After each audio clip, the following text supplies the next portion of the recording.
Welcome to another episode of The Wealth Defenders with Terry Cox. He's got nearly 20 years of financial experience, and he's got the credentials you need to feel comfortable with letting him get your money right, because that's what it's all about, making sure that your money is right. Every dollar has a job. And Terry, I'm sure you'd agree with that statement. Absolutely. That's a big statement right there, my friend. It is huge. And speaking of big statements, I mean, we got a big holiday coming up. It's so close. I can't believe how fast it's come up. It's unbelievable. I mean, it seems like spring training was just getting underway with the baseball season, and here we are, wrapping it up. And it doesn't help that it's still, really, really warm outside either. I mean, it's almost worrying that it's still this hot during this time of year. Yeah, absolutely. Yeah, I mean, I'm not complaining. I mean, I love rocking the shorts and the nice shirts, but I do like sweater weather. Right. It's easier to get in the holiday spirit when you're in sweater weather. Oh, see, that's what I'm saying, man. If Christmas music is going to be on tap, I want to be able to put a jacket on and feel just a little bit chilly. Yeah, there you go. Yeah. There you go. We were talking before the show started taping, and I want to tell our listeners, Terry gave me a really insightful phrase that I want to really put out there. There's having a retirement plan versus having a plan for retirement. Terry, expound on that a little bit for our listeners and viewers out there. Yeah, you know what? Most of us have retirement plans, and we've been conditioned to save our entire life. It's you got to save, you got to grow it. We never talk about what life is going to look like when we retire, and we need a spending plan. What does that look like? And that first day that you wake up and the alarm clock doesn't go off, and you just get up, and now you've got all the free time in the world. Some people don't handle that very well. I've actually had clients who have been working since they were 15, 16 years old. They step into retirement and they don't know how to handle it. I've had a couple of people that actually went back to work for a couple of years just to kind of readjust and say, what am I going to do here when I stop working? So, that gets into, hobbies and charity and, a whole other topic of conversation. And there's a parallel here between this and getting out of the military. By the way, shout out to our veterans out there. It was Veterans Day recently. A lot of folks, they'll do 20 years and then they'll leave. And going from that structured environment to an environment that's free of boundaries and everything's wide open, that's a lot like coming into retirement sometimes, because you spend your whole life doing one thing, and next thing you know, you are free and clear. All your boundaries have evaporated. Yes. And that's why we see in a number of cases that the biggest spend out of portfolios are right when you get into retirement, those first 6 months, first year, just because they have nothing to do. They really haven't thought about how they're going to spend their time. Right. They've got a pile of money and they're bored silly, and they just go on a spending spree. That's that emotional spending we talked about in the last show, and that can catch up to you real quick. So, with that in mind, what's your advice for checking that emotional spending and making sure that you're not going out and overspending? That's why we've talked about the retirement red zone. When you get into that 3 to 5 year window before retirement, we started having, after I seen people go back to work for a couple of years, I started incorporating that conversation into our reviews for people who are approaching retirement. Say, hey, we need to start thinking about how you're going to spend your time. What do you want to do? You need to be mentally prepared for that as well. And that can open up a whole new conversation, and it's a whole new world for people who've never had the opportunity to, serve in charities or, whatever the case may be. It just opens up a whole new world for them. I like that. And this helps take some of the stress out of the equation, it seems. And speaking of that, I got a fact on my screen right here. This is coming from PricewaterhouseCoopers. They're saying that financial stress is a constant companion for 57% of people out there with retirement looming. So over half of people basically are feeling really stressed out. And on top of that here, it's saying 63% of us cannot cover a $500 emergency expense.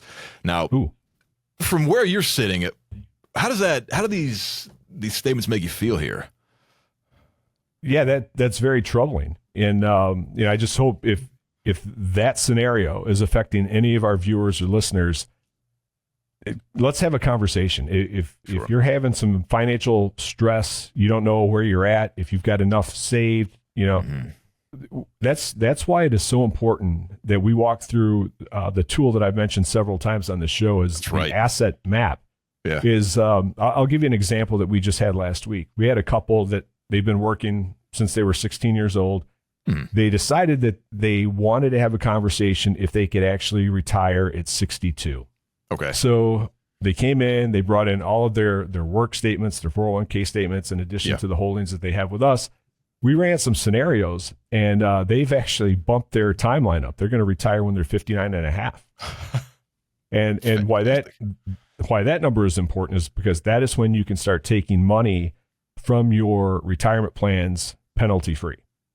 Okay. Yeah. So that's how we arrived at the 59 and a half. But so some people, they get good news. They find out that they can retire sooner. Yeah. Some people, maybe they can't retire early, but at least it gets them on a plan to say, okay, I wanted to retire at 59, but maybe I'm going to have to go when I'm 62 or 63. Sure. But at least it takes the pressure off, and it gives you confidence knowing that you can step into retirement, you're going to be successful, and you're going to be able to do what you want once you get into retirement. And I like the fact that you have tools that can really show people what they can and cannot do, as opposed to, say, flying blind and finding out on the back end, oh, wait, I have to go to work. Yes. Because I think a lot of people, they make excuses. And one of the most common excuses is like, hey, I'll find something to do that'll help with the bills at that point in time. But that's kind of a losing proposition, isn't it? It can be, for sure. If you think you're going to find something simple to kind of help with the day-to-day, those simple jobs are getting harder to find. They're fewer and far between. So I think I would rather have my clients knowing that they have a strategy for success as opposed to stepping into retirement and maybe 2 or 3 years later, you have to go back to work to generate some additional income. That's right. It's rough out there. I know 2 friends, and they've got credentials right now, but they're looking for work. They can't find it. So if even the most credentialed folks are having trouble picking up, then good Lord, I couldn't imagine being retirement age and thinking to myself, I'll try to find something. Good Lord. Exactly. Very, we very get scary. We get one shot at this, right? So we can't go back and say, let's start over. So the earlier you get started, the more runway that you give yourself, the better chance for success that you're going to have. And, you think about our parents, how they were able to do it. Well, that's right. Yeah. The scale of economy was a little different in the 70s and the 80s than it is today. You could purchase a house for, $50,000 or $100,000, depending on where you're at. $70K, yeah. Yeah, those days are long gone. Good Lord, my landlord, he bought his at $70K, and now it's worth over $500,000. Things have changed. Things have changed a bit. Have you seen rent prices lately? Oh, I'm a renter myself, so good. I feel the pain. Well, actually, I'm lucky because the folks that I rent from, they're lovely, and they haven't raised the rent on me, which I'm very grateful for, and I'm very appreciative. But a lot of people, they are not in an arrangement like that. They're having their prices raised every time, and that is, it's not a situation you want to be in. Absolutely. That's why it's so important early on. One of the first steps I like to make sure my clients have established is a savings. Because once you put money into a retirement account, it's actually a retirement agreement with the IRS, because then once money is in an IRA or a 401k, you can't pull it out penalty free or tax free. So if you're 25 years old, 30 years old, and all of your money is in a retirement plan and you have an emergency and you've got to dip into your retirement plan, you're probably going to be penalized. You're going to be taxed, and that's just going to erode everything that you've done to get started. So if we can get savings going first, and good rule of thumb, we've all heard this one, 3 to 6 months of living expenses.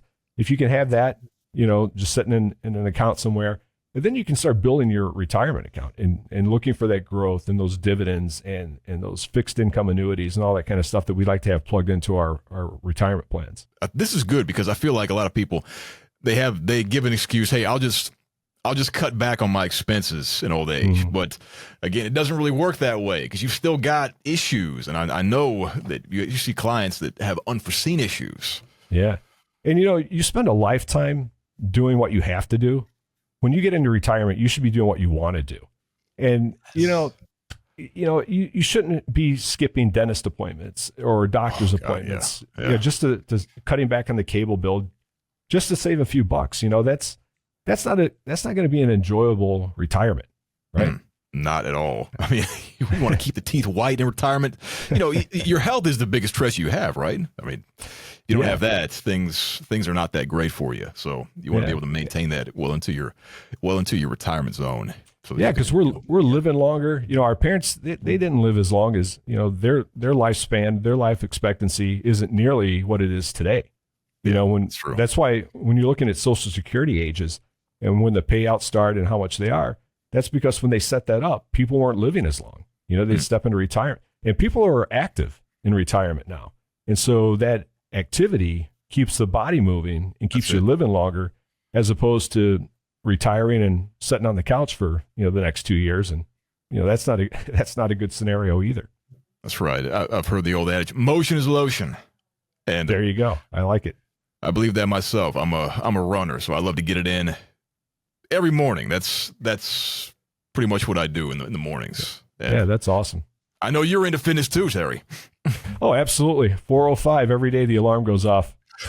Yes, that's what I'm talking about. Yeah. See, yeah, I feel like it's like the consistency that you need for your 401k savings. You got to apply that same mentality, I think, to your exercise program. Absolutely. Yeah. Back in the 80s when health clubs were first starting to crop up, there was one that cropped up in our neighborhood where I grew up at, and their motto was like, you need to do a little bit now so you don't have to do a whole lot later. Ooh. And that, even as 17, 18 years old, when I first started going to those types of gyms, that kind of resonated with me. And so that's why I've always tried to get 4, 5, 6 days a week in, because you gotta stay healthy, right? Because you want to have a healthy retirement physically as well as financially, right? I love that you're getting up and getting after it at 4 a.m. I want somebody managing my money that knows how to get after it early in the morning, because you know what it means to get out there and not procrastinate. And that's what stops a lot of people from coming in. They procrastinate on this stuff. So, you got to take instructions from the tower on this one right here. Absolutely. And, and the hardest part, just like fitness, the hardest part is taking the first step. Once you come in and you sit down and we have that conversation and you tell me what your dreams are and we start building out a plan for you, that creates excitement in the clients as well. And now that they know that they have a say in how their life is going to play out, they just don't have to work and hope that they're going to get some Social Security. The days of the pension are kind of going away. So if you don't start making those plans, that's not a good situation to play out. Not a good situation at all. And I love that you're getting people excited about getting their money right, because like we said earlier, every dollar, it definitely has a job, and it's not about having a retirement plan. It's about having a plan for retirement. So if people have questions or concerns, or they just want just a little bit of advice, they can come and get in touch with you, can't they? Absolutely.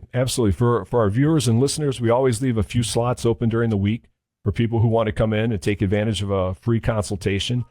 You can visit our website, www.tdc.financial. We have videos. These podcasts that we do are showing up on our website now. So if you want to replay something or see something again, that's available. There's a lot of resources available. But more importantly, just give us a call. Let's have a conversation. Let's see where you're at, and let's get you up and running.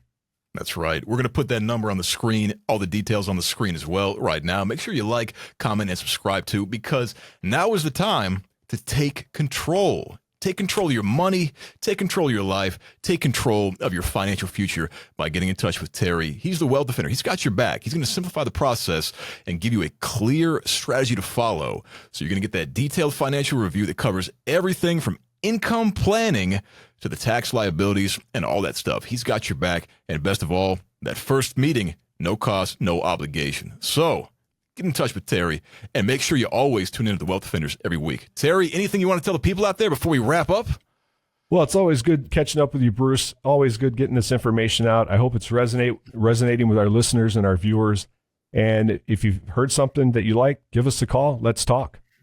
Pleasure to talk to you again, Terry. Yeah. Another great show. To our viewers, hey, we'll see you next week. Thanks for tuning in. See you, Bruce. Thanks.